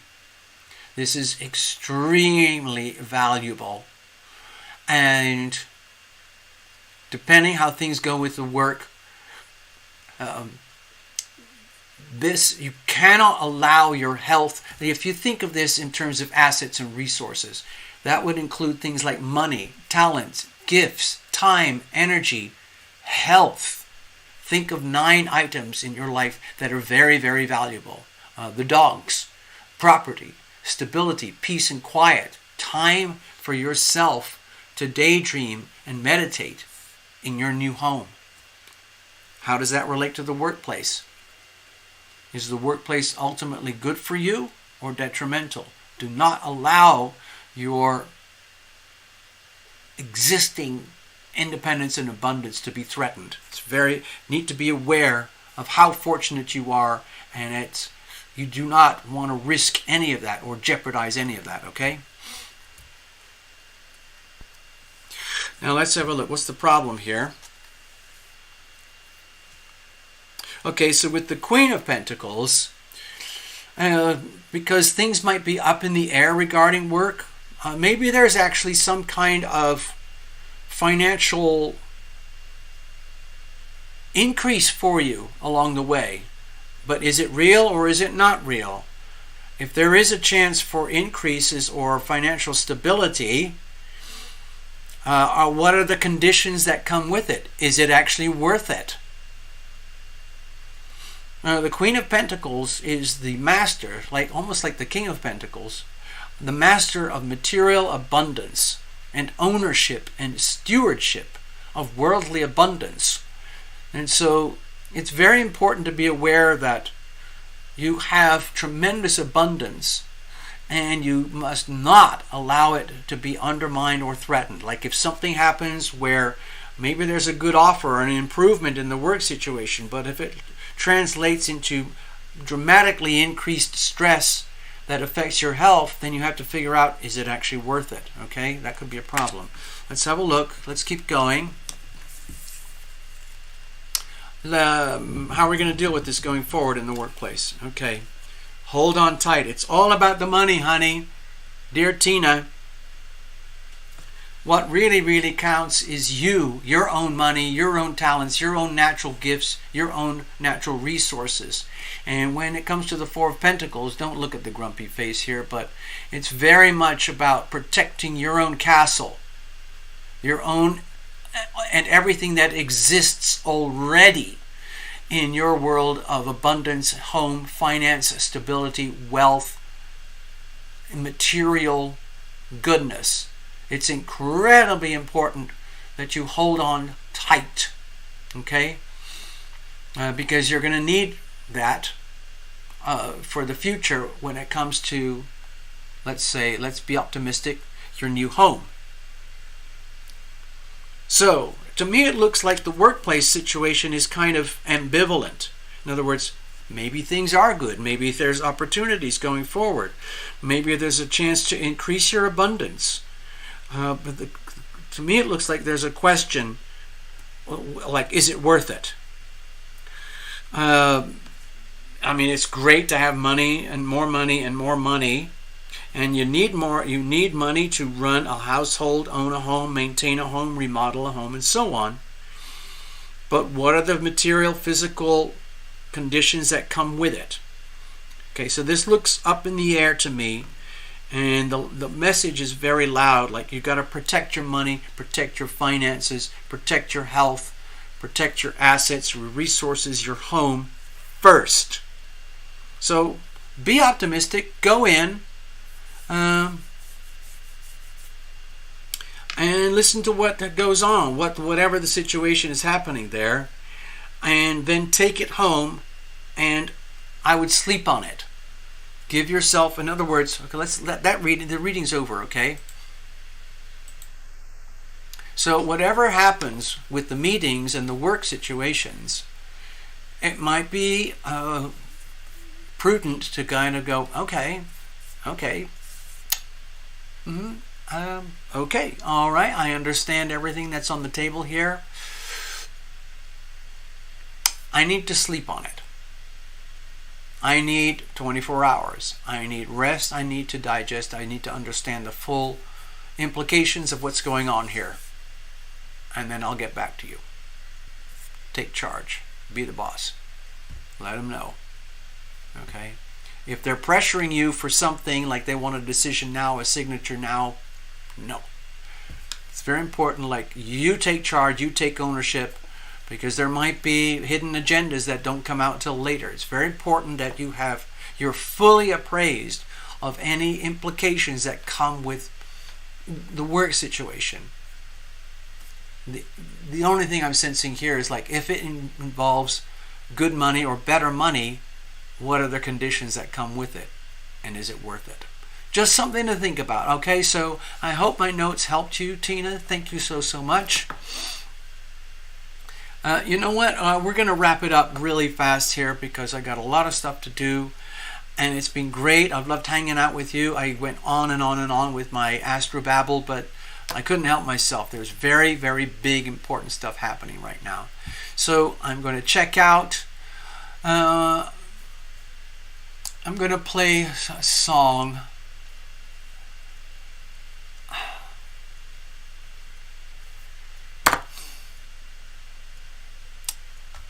I should play the right song. That's the key thing here. Give me a second, because it might be a TarotLumination song. And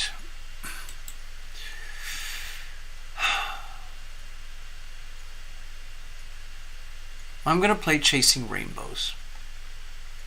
Don't be scared to follow your dreams.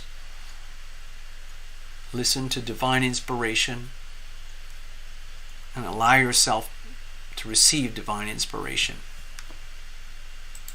It sounds like this. Take care, everybody. Good night. It's been wonderful. I'll see you all again soon. Okay? I'll just wait till the song starts.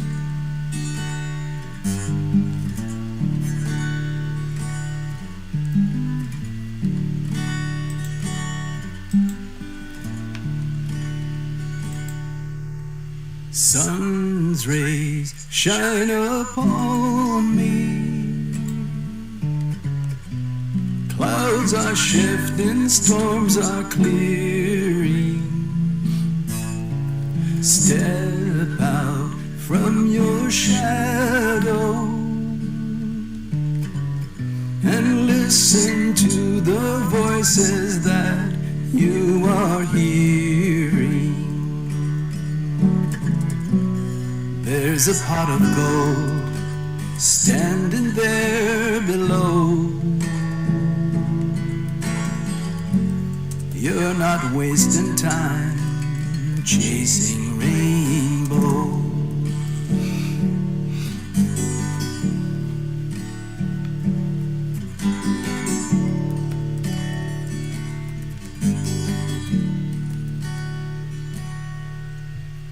Watch the raindrops glitter. See the 7 colors shimmer. Walk out from your shadows and listen to the voices that you are hearing. There's a pot of gold standing there below. You're not wasting time chasing rainbows.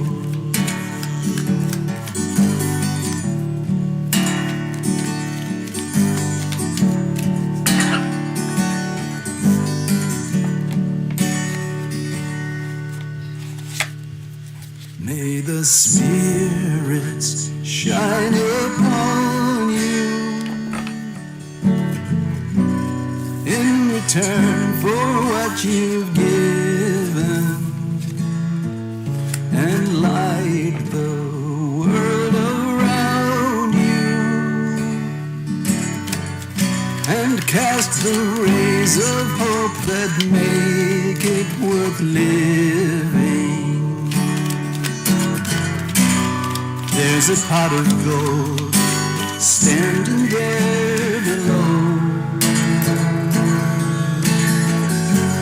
You're not wasting time chasing rainbows.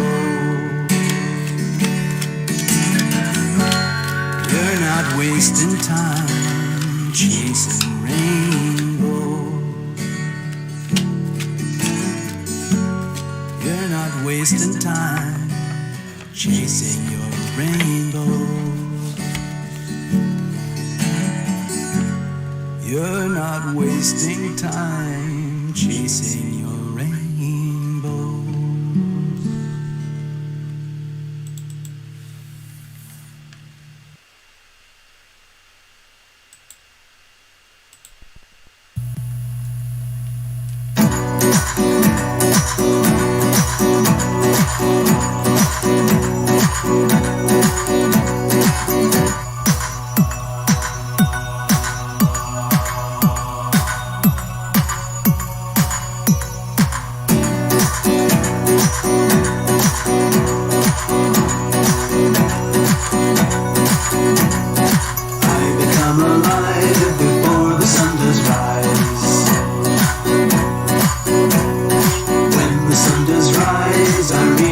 For the skies,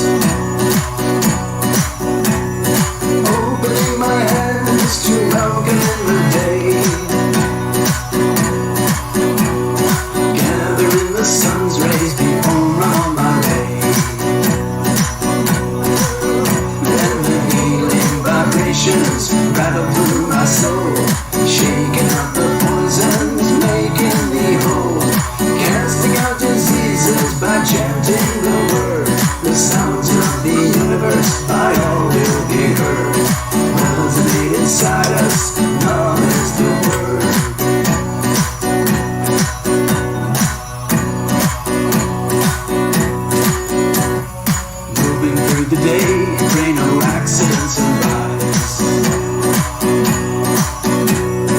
Giving thanks to heaven that I'm still alive. Blessing my enemies, blessing the ones I love. Praying for forgiveness for any damages I've done. Vibrations rattle through my soul, shaking out the poisons, making me whole, casting out diseases by chanting the word. The sounds of the universe by all will be heard. Resonate inside us, love is the word.